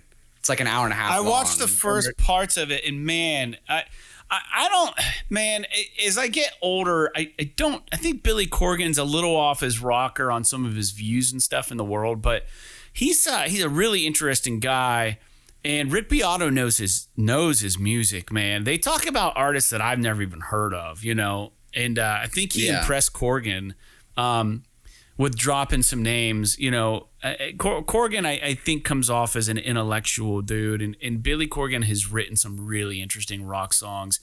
You know, he's into wrestling and stuff. And he owns like a wrestling company too, like, which is weird. Like he's really diversified and he's a strange person.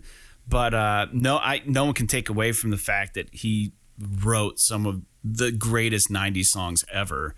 And I don't know. Yeah, I didn't watch the whole interview and I meant to get back to it. But I think he would be a tough person to interview just because I don't want to say he comes off. I think at times he does come off arrogant. But I mean, like, he would, but not without good. It's not like unearned arrogance, I think. You know, you don't need to be arrogant, but he kind of comes off kind of like a know-it-all or pretentious at times. Corgan does. Not Beato. Corgan does.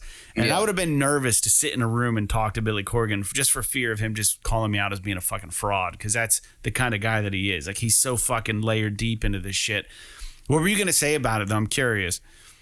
Well, he talks about he does kind of get that way like here and there a little bit in the interview when he's talking about basically how Butch Vig went from doing the first that Pumpkins album to doing Nevermind, and how Butch kind of used Billy Corgan's guitar sound for the Nevermind album. Oh, yeah, right. Yeah. And so they had like a little bit of an argument about that, I guess. But like, other than that, they're basically just talking about how all of these songs came about. Like all these crazy songs like Cherub Rock and Tonight Tonight and Disarm and all this like great stuff that the Smashing Pumpkins did. And sort of like how he was thinking about it when he wrote the chords. And he was talking about Tonight Tonight, and he was like, we were just jamming on this change, which ended up being that like main da da da that part of the song repeats once in a while. And he's like, we're just jamming on this thing, and like we're jamming, it didn't feel right, and then he was like, and then I thought about just moving, like intellectually, I thought about just moving this one thing, and it changed the chord just slightly. And it completely altered the vision of the song. Yeah.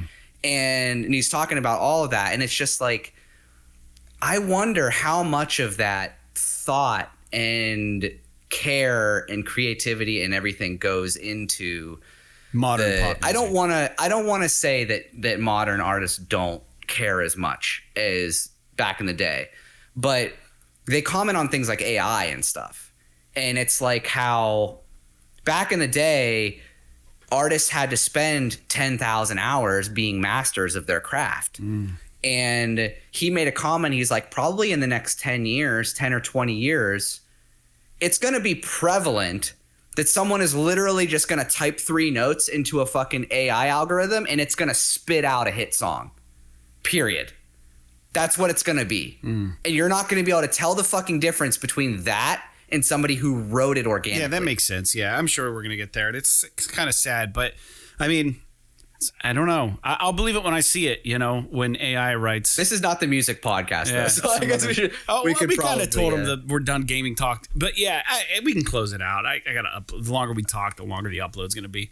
It's fine. Yeah. But yeah, I guess it's just, it is sad, to your point, that those guys passed away. And, you know, in one more comment about modern music, I'm 100% going to be honest.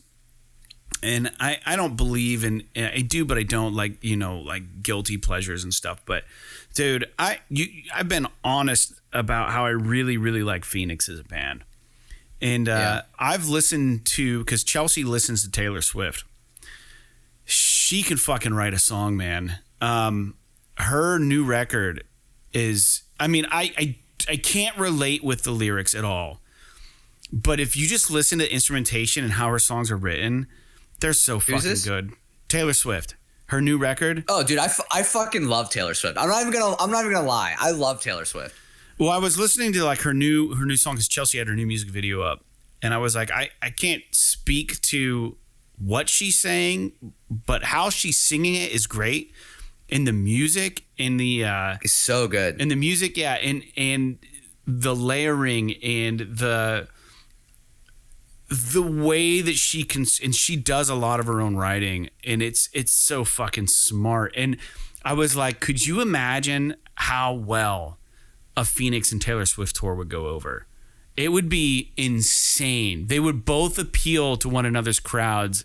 Like, I saw Phoenix is actually going on tour with Beck in the U.S. and they're not playing anywhere close. I think the closest place is like Detroit or Chicago, and I'm not doing that. But I think the biggest issue is just that Phoenix and Taylor Swift are on two completely different echelons of popularity. But their music is very similar. I agree with you. I agree with you. And I think that there is still a bit of there aren't many people, I don't think, that are willing to, like you and I, are willing to admit that Taylor Swift is fucking dope.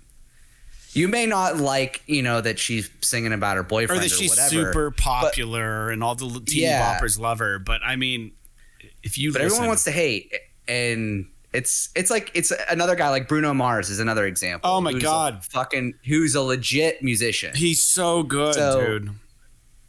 Bruno is, and he's the smoothest fucking dancer I've seen. If you've ever seen Bruno dance, man, it's like, man, if I can move like that for 5 minutes of my life, I feel like I'd get a few years back.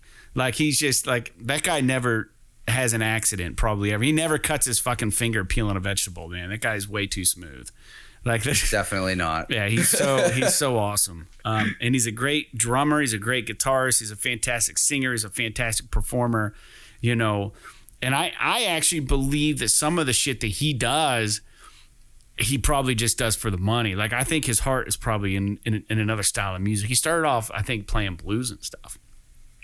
But yeah, I don't know. He became a pop artist because that's what they needed him to be. But he's definitely heavily influenced by a lot of pop music. But man, he's so fucking good. Yeah, he and Taylor are.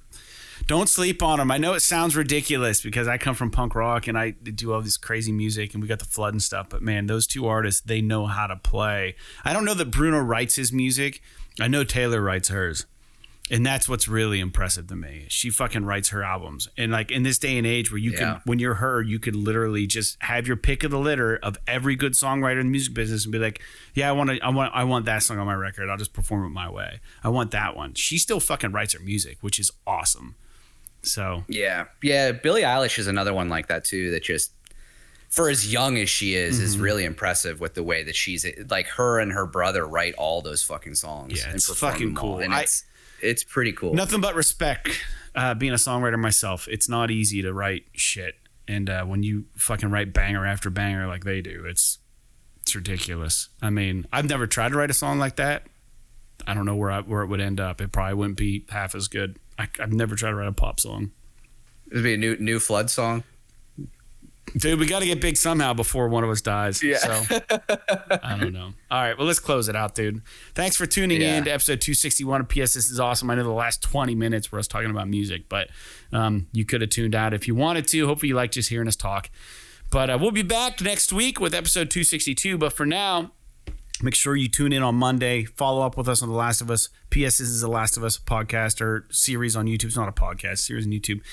Have a good week, y'all, and let us know what you're playing out there. Write us in the comments. So like Oddworld, Okami, and Octopath Traveler. PS, this is awesome. This is awesome.